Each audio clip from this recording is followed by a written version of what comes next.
Screen पर जो आप कुंडली देख रहे हैं ये गौरीश की है और अभी इनके 2 साल कंप्लीट होने वाले हैं बच्चे के। और ये भी मान के चलिए कि इनकी जो महादशा है अभी मंगल भगवान की चल रही है, सितंबर 2026 तक चलेगी। तो इसे आप नोट कर लीजिए। तो सबसे पहले जिसकी महादशा है हम वो देखेंगे कि मंगल क्या कर रहे हैं। तो मंगल यह भाव में बैठे हुए हैं, भाग्य के भाव में बैठे हुए हैं।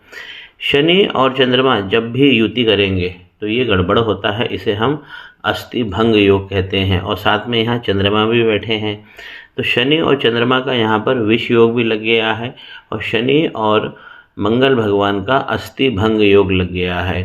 तो शनि चंद्रमा का जब विष योग लगता है, इसमें बच्चा अभी 2 साल का होने वाला है, तो आपको जब तक ये 5 साल का नहीं हो जाता है तब तक बहुत विशेष ख्याल रखना है। और शनि और मंगल भगवान का जब भी हम युति देखते हैं तो उसे हम अस्थि भंग कहते हैं। रिलेशनशिप बनाने में ये बहुत ज़्यादा समस्या करते हैं और हड्डियों का स्वास्थ्य इस बच्चे का बहुत पहले 5 साल आपको बहुत केयर करके चलना है। तो शनि और मंगल का अस्थि भंग ये जटिल हो गया है। मंगल भगवान की दशा चल रही है और अभी आगे 2026 सितंबर तक चलेगी। सबसे पहले जब भी हम कुंडली खोलते हैं किसी की तो पहला भाव लग्नेश होता है। तो ये लग्नेश का घर है, यहाँ पे 3 लिखा हुआ है, यानी कि मिथुन राशि बनी हुई है और लग्नेश बने इनके बुध और इनका प्लैनेट जाकर बैठा है। ये जीवन की गति होती है कि लग्नेश कहाँ जाकर बैठा है। तो लग्नेश जाकर बैठा है लाभ में, बहुत अच्छी जगह बैठा, साथ में गुरु भी बैठे हैं। तो ऐसा जातक पढ़ाई लिखाई से धन कमाएगा और पढ़ाई लिखाई वाली लाइन में जाएगा। मरकरी यहाँ पर बहुत अच्छा भाव दे रहे हैं, वीक जरूर हो गए हैं क्योंकि 2 डिग्री के हैं, अस्त भी हैं और वक्री भी हो गए हैं। तो हमको लग्नेश को मजबूत करते हुए चलना चाहिए। दूसरा भाव हम देखते हैं धन का, यहाँ पे 4 लिखा है और चंद्रमा जाकर बैठे हैं भाग्य में। तो जब भी धन का स्वामी जाकर लाभ में बैठता है ये बहुत बहुत अच्छे भाव देता है, लेकिन इसमें शनि भगवान के साथ में बैठ जाने के कारण चंद्रमा जो है ये पीड़ित हो गए हैं। यहाँ पर विष योग लग गया है। अब विष योग कर्म में और विवाह में ये सबसे ज़्यादा बाधा देता है। और चंद्रमा जैसा ग्रह है, चंद्रमा कुंडली में हमेशा अच्छे होने चाहिए, क्योंकि अगर कहीं भी कमी पड़ती है तो चंद्रमा के ऊपर ही सारा लोड जाता है, क्योंकि चंद्रमा हमारे मन है। तो दूसरे घर का स्वामी चंद्रमा जाकर शनि भगवान के साथ में बैठे हैं। और हम तीसरा पॉइंट देखते हैं ये कि लाभ किस प्रकार होगा जीवन में इनके। तो यहाँ पे तो बृहस्पति और बुध भगवान अच्छा भाव दे रहे हैं और आपके बृहस्पति बच्चे के बहुत अच्छे हैं, 24 डिग्री के हैं, बहुत अच्छे हैं और बहुत अच्छे लाभ इनको इनकी विद्या से मिलने वाले हैं। इस घर का स्वामी मंगल है, मेष राशि बनी है और मंगल जाके शनि भगवान के साथ बैठ गए। तो यहाँ पर इनका लाभ जो है वो कमज़ोर हो गया है, थोड़ा नहीं बहुत ज़्यादा कमज़ोर हो गया है। अगर हम इस बच्चे के जीवन में सुख की कल्पना करें कि सुख कैसा मिलेगा, तो ये 14 घर बताता है और यहाँ पर केतु बैठे हैं। तो इस बच्चे को खिलौने सारे मिल जाएंगे। जीवन का जो बचपन है ये बहुत अच्छा जाता है, लेकिन जब केतु यहाँ बैठते हैं तो बुढ़ापे में बहुत सारी प्रॉब्लम देते हैं। और यहाँ का जो स्वामी है 6 लिखा है, यानी कन्या राशि, इनका स्वामी बना बुध और जाकर बैठे हैं लाभ के भाव में। तो सुख भी इनको मिल जाएगा, लेकिन कुंडली में ये जो इनका भाग्य वाला सेगमेंट है ये ज़्यादा खतरनाक हो रहा है, क्योंकि इसमें 2 दुर्योग लग गए हैं। इसी पे सबसे ज़्यादा काम हमें करना है। बच्चे के विवाह के बारे में अगर हम सोचें तो विवाह का स्वामी यहाँ पर धनु राशि बन रही है और बृहस्पति भगवान है और जाकर ये लाभ में बैठ गए हैं। तो शादी बड़ी जगह हो जाएगी, पैसे वाले घर में हो जाएगी इस बच्चे की।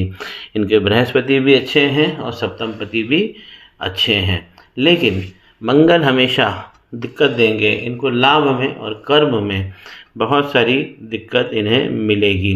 कर्म का भाव यदि हम देखते हैं, ये हमारे कर्म का भाव है। यहाँ पर शुक्र उच्च के होके बैठे हैं, देखिए 12 नंबर लेकर बैठे हैं, यानी मीन राशि में शुक्र उच्च के हो जाते हैं।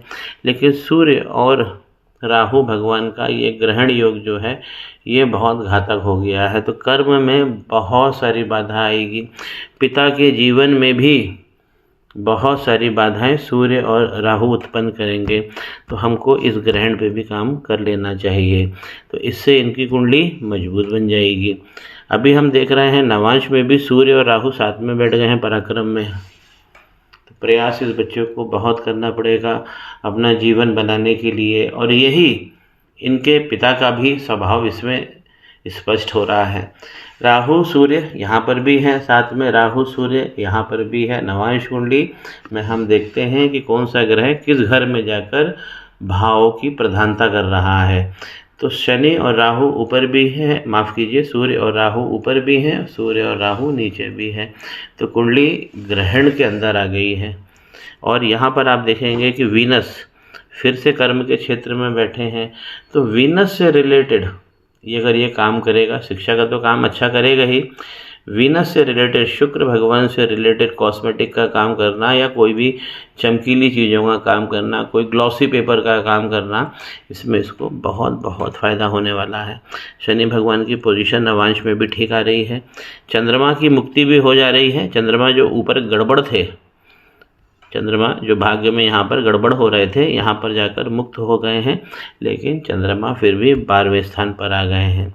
इस कुंडली को मैनेज करने के लिए सबसे पहले मंगल पे काम करना चाहिए और राहु सूर्य पे काम करना चाहिए, क्योंकि बच्चे के दोनों कुंडली के अंदर लग्न में और नवांश में ये ग्रहण लगा है सूर्य का, ये बहुत ज़्यादा खतरनाक हो गया है। और आप देखेंगे नवांश में आगे जाके फ्यूचरिस्टिक कुंडली जो इसकी बनती है, यहाँ ग्रहण है, यहाँ पे शनि भगवान बैठे हैं 5वें घर में। तो सुख के घर को ये पकड़ लेते हैं, दोनों तरफ पाप करतरी लग गया है, देखिए।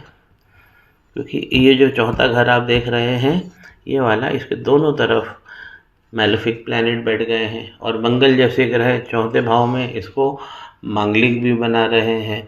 तो विवाह में और कर्म में बहुत सारी बाधाएं दिख रही हैं। तो इस बच्चे के जीवन में हमें कर्म और विवाह इसका बहुत अच्छा रहे, इसकी लव लाइफ अच्छी रहे, और अच्छी गति को ये प्राप्त हो, अच्छे धन का ये निर्माण कर सके, ऐसी कामना हमें करना चाहिए। इनकी कुंडली के अंदर केवल हमें 2 काम करने हैं, मंगल पे काम करना है और सूर्य राहु पर भी काम करना है।